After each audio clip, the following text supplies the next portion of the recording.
together about twice a week. So I've kind of got to know them a little bit. But it's up to you to make that decision. How do you do that? Well, I have a history, a lifetime history in this community of volunteer community service. I have a lot of real world experiences to fall back on, different areas that I've worked, different people I've worked with. So I feel like those two qualifications really set me apart from some of the other guys here. I challenge you to go back, whether you've already made up your mind or not, I challenge you to go back and compare each and every candidate. Really do your homework, really do your research. And I compliment the SURG, the people of SURG, because I think they're doing a good job of that. I just wish more people would reduce their apathy and get involved and get engaged. Once you finish that comparison, you need to go vote. Of course, early voting still is going on tomorrow and Saturday. So I encourage you to go ahead and get it done, because we don't know what the weather's going to be next Thursday. but please go vote. Go do your civic duty. We're supposed to have a citizen government, and if you want to get that citizen government back, you need to go vote for the person that you have chosen after you've done the comparisons. And I will serve you with conservative values, with honesty and integrity, and I'd be honored to have your vote. Tomorrow, Friday, Friday, Saturday, or next Thursday.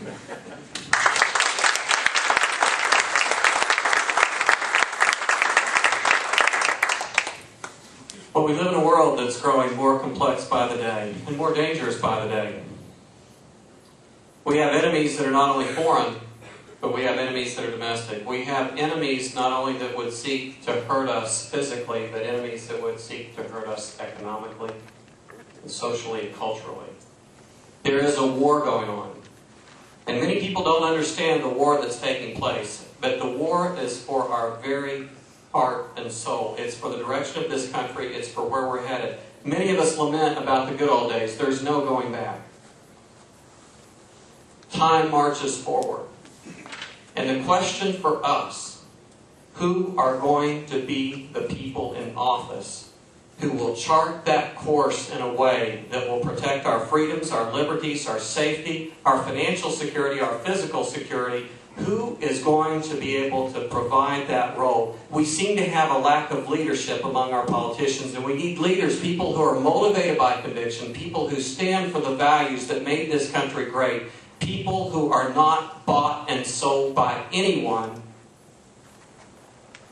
who will stand up and do the right thing. If you're looking for someone who's going to go to Nashville and try and kiss up the leadership, who's going to try and get along to go along, who's going to try and put money in their pocket for their next campaign, I'm not your person. If you're looking for someone who has integrity, who has honor, who has character, who will stand up and do the right thing, who will show leadership, then I'm your candidate, and I hope that you'll vote for me on Thursday, January 20th. Thank you.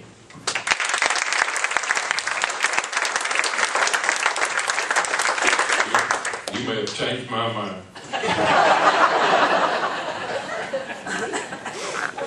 Folks, I'm just Fred. I want to tell you, I've enjoyed this campaign, and these guys are all wonderful people. I've gotten to know them and been around them. But think about this. We're facing $1 billion budget shortfall. We don't need somebody to go in there and have to wear training wheels for 3 years, as Ron Ramsey said. I can hit the ground running. And I don't mean that arrogantly, but I've been working that system down there. I know what needs to be cut. I know how to deal with the legislators. I know how to deal with the staff. I know where the restrooms are. Listen, if you want somebody that can hit the ground running as soon as this election's over, I'm your man. If you want somebody that's going to have to learn the ropes and get to know all the people and all the department heads and everything that you're going to have to know, then, one of these other people They're all good people. But I'm asking you to vote for experience.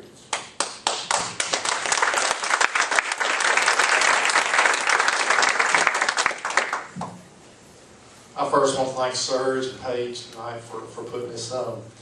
As I've been talking to the people in both districts and have personal knowledge of what's been going on for many years here, there's 4 key issues that I want to address. The first one is economic development. I want to break that down into 4 areas. The first area is industrial. I think the state, which offers initiatives for industry, we've got to look at that initiative process. Presently, right now, you have to have a minimum of 25 jobs and $500,000 capital investment before you start getting kind of initiatives, whether it's tax breaks, whether it's money for training, whether it's for infrastructure. I think we have really got to take a look at that and see if we can improve that. Another thing that we've got to know personally, we have lost 2 industries to Franklin, Kentucky in the last few months. We have got to see what's going on in our corner around our states, see what they're doing better than we are. Look at other people, see why that's happening. We've got to get ready and help our small business. Not only do we need to help them with tax incentives, we need to see if these initiatives that industrial have, we can't bring those down to small business. Help them with training, help them with employees. Also, I would like to see a new tax for any kind of entrepreneurial investment. Another thing we need to look at is agriculture. Both counties are full of agriculture. We've got to look at our initiative grants and be sure they stay in place for them. And agritourism. That is a big thing that we can promote here in these both counties and really bring some dollars in. And then we have to look at our infrastructure. Whether it's roads, we need to have a new road system. Water, I don't think anyone realizes not, but water is becoming valuable. And I'm about to run out of time. You can't use the red card here. I believe strong in public education. I believe a balanced budget. Revenues have to match expenses. And I have great faith. I believe the Bible is inspired word of God, that God created everything. And I believe Jesus died on the cross for some of our sins. You want somebody to go and stand up and has been in your place and knows what's going on in these counties. I'm your man. I appreciate your vote. Thank you.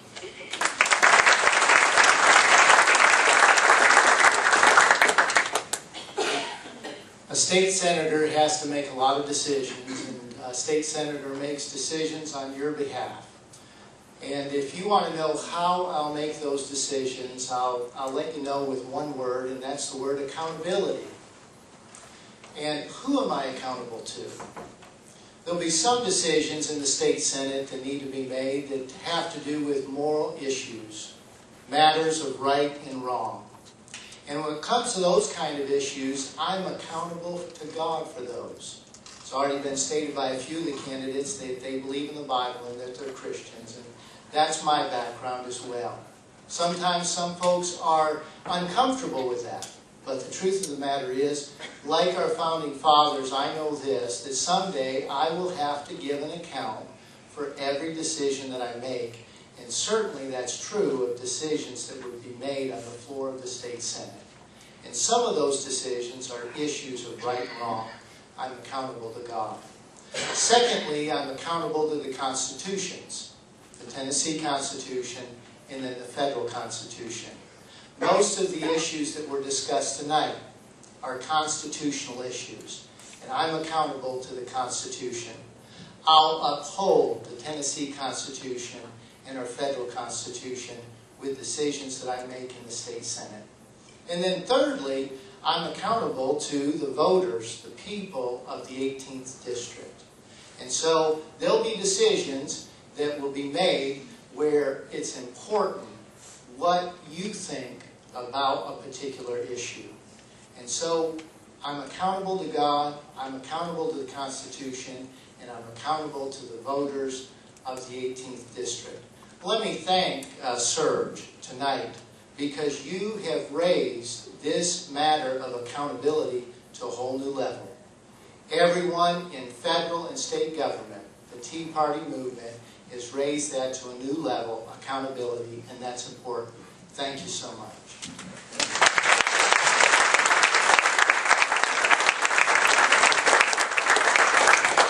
And that does conclude our forum for this evening. I would like to say thank you to the candidates for your willingness to serve and for the work that you're all doing in each of your campaigns to seek this seat. On behalf of SURG, I would like to thank all of you for being here this evening. And Senator Hale has something he would like to say. So, won't take but just a second of your time. I want to give you a little update concerning assembly. I still have the training wheels on. It's taken three days to find the restrooms, and that was certainly a relief.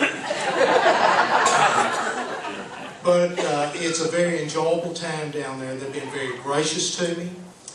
It is a learning process, but it's also educational. And one of the things that I have discovered very quickly is that you need to ask the right questions. And asking the right questions, a lot of times you can come up with the right, correct answers. Two things that I would bring to your attention. Two bills that I've already signed on, co-signed on with. One is the election of the Attorney General for the state. That will be filed in the next few days. And also is it's a bill prohibiting the income tax.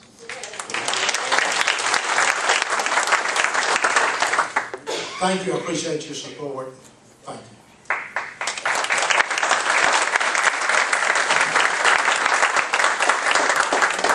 And thank you, Senator Hale, for your willingness to serve. It's a short timer, but apparently jumping right in. I'm glad you did find the restrooms. That's a good point. A couple of housekeeping things. The candidates, if when I close here, if you allow the candidates to leave first so that they may go to their tables in the hall, you will then have about 30 minutes that you can visit with them. The Gallatin Civic Center has asked that we vacate the building by 8 o'clock, so that's a little bit of time to meet with all of the candidates, but you are certainly welcome to do that. SURG has asked that all the volunteers gather in the back of this room. That back, I assume, is where you want, back there. And I think that was all that I needed to tell you all. So again, thank you all for being here. I hope you have found it informative and feel very confident that everyone here will make sure they vote. Have a good evening.